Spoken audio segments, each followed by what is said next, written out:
Sir Manish Kashyap की कल घर जब जब्ती हुआ उस समय हम लोग वहीं पर उपस्थित थे। उनके घर के तमाम सामान को तोड़ फोड़ कर करके कुछ सामान को उठा करके ले गया है।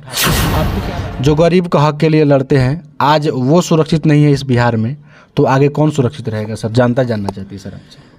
ये तो देखने की बात है कि आखिर सरकार ऐसा क्यों कर रही है, क्या ज़रूरत पड़ गई एफआईआर करने की? क्या मनीष कश्यप अरेस्ट नहीं होते तो सही में? सर कुल मिला करके मनीष कश्यप पर कितने धारा लगाई गई है? मैंने बोला ना लगभग 9 धारा का मैंने नाम लिया है। लगभग 9 एक एफआईआर जो मेरे सामने आया था उड़ते उड़ते उसकी। सर मनीष कश्यप पे लगभग 9 दफ़ाएँ हैं, तो क्या सर 9 दफ़ा में कितने दफ़ा है जो लगभग अवेलेबल है, कितने दफ़ा है जो नॉन? 153 है जो अवेलेबल सेक्शन है जी। और बाकी ऑलमोस्ट सभी नॉन अवेलेबल ही दिख रहे हैं। में इसी चंपारण की धरती से एक पत्रकार मुनीश हुए थे जिनसे अंग्रेज थर्राते थे, गोरों को जिनसे डर लगता था। इसी चंपारण की धरती से फिर उसी मुनीश पत्रकार मुनीश का पुनर्जन्म पुनः अवतार हुआ है पत्रकार मनीष के रूप में। उनसे गोरों को डर लगता था, इनसे चोरों को डर लगता है। जब से मनीष कश्यप की गिरफ्तारी हुई है तब से लाखों करोड़ों की आंखें जो है नम हो गई है।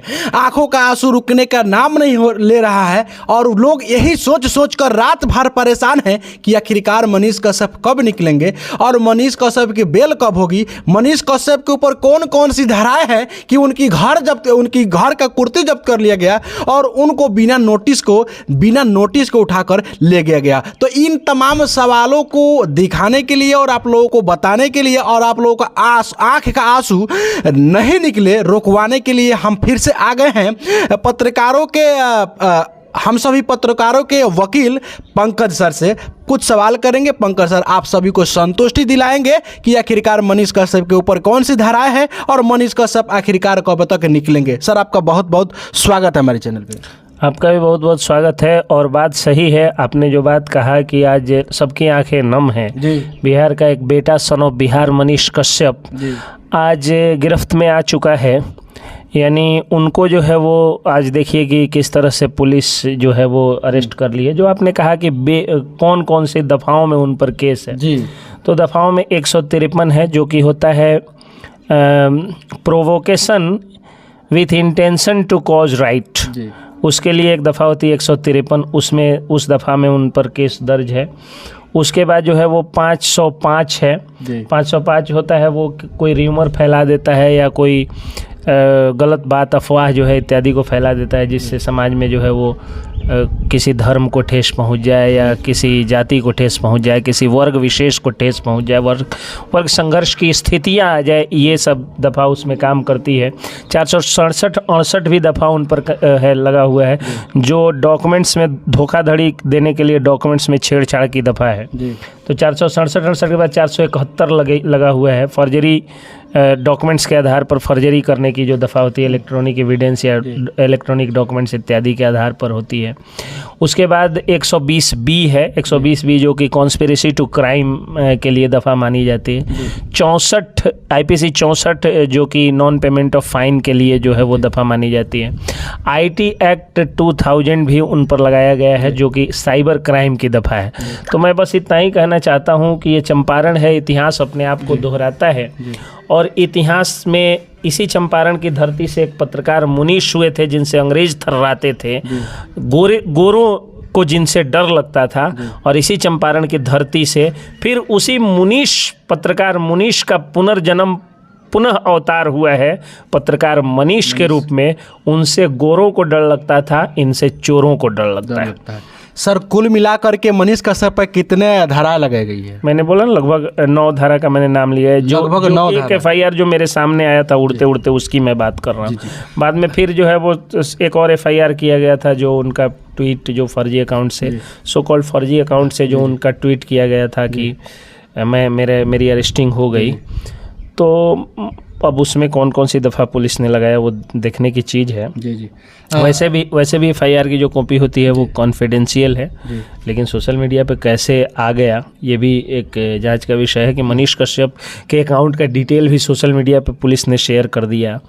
एफआईआर की दफ़ाएं लोगों को मालूम हो गई, लेकिन जो दफ़ा लगी है उन दफ़ाओं में यही सारी चीज़ें हैं। सर मनीष कश्यप पे लगभग 9 दफ़ाएँ हैं, तो क्या सर 9 दफ़ा में कितने दफ़ा है जो लगभग अवेलेबल है, कितने दफ़ा है जो नॉन? 153 है जो अवेलेबल सेक्शन है जी और बाकी ऑलमोस्ट सभी नॉन अवेलेबल ही दिख रहे हैं। जी लेकिन ये है कि और सज़ा वाले भी हैं उसमें, जैसे 468 जो है जी उसमें सज़ा भी होती है। हाँ। अच्छी खासी, मतलब 5 साल से लेकर 10 साल के बीच में सज़ा भी हो जाती है। 5 साल से लेकर 10 साल के बीच में कौन सी धारा है वो? 467 है, 467 471 है, जी।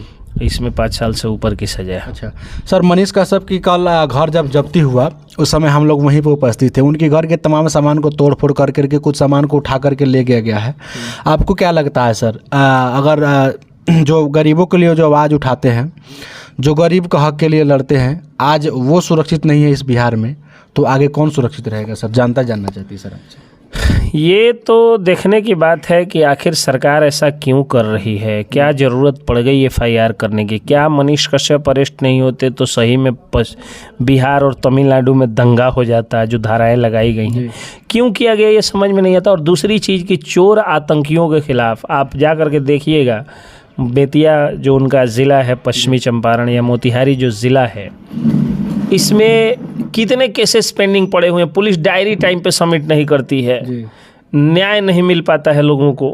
हम लोग कोशिश करते रहते हैं, कोर्ट से ऑर्डर जाता है, पुलिस जो है वो फिर भी हाथ पर हाथ धरे रहती है, किसी केस में त्वरित कार्रवाई नहीं करती है। जो अपराधियों का केस है, कई पुलिस वालों को हमने जो है वो फटकार लगवाया होगा ऑनरेबल कोर्ट में।